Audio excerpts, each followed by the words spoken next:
நகரம், மேல்முட்டுக்கூர், சிங்கல்பாடி, செட்டிக்குப்பம், செருவங்கி, போஜனாபுரம் ஊராட்சி மன்ற தலைவர்கள் சேர்ந்து கழிவுநீர் சுத்திகரிப்பு நிலையம் அமைக்க வேண்டாம் என வேலூர் மாவட்ட ஆட்சியரிடம் புகார். வேலூர் மாவட்டம் குடியாத்தம் தாலுகா 3 ஊராட்சி அருகே கழிவுநீர் சுத்திகரிப்பு நிலையம் அமைக்க வேண்டாம், வேறு இடத்தில் எங்காவது அமைக்க வேண்டும் என்று இந்த 3 ஊர் பொதுமக்கள் கோரிக்கை வைத்துள்ளார்கள்.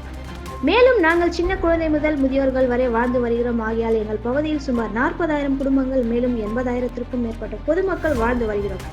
இந்த செய்தி தினசரி நாளிதழில் செய்தி வெளியானது. அந்த மனுவில் குறிப்பிடப்பட்டுள்ளது. இது குறித்து கோரிக்கையை ஏற்றுக்கொண்ட வேலூர் மாவட்ட ஆட்சியர் அவர்கள் மனு மீது விசாரணை செய்து நடவடிக்கை எடுப்பதாக கூறியுள்ளார்.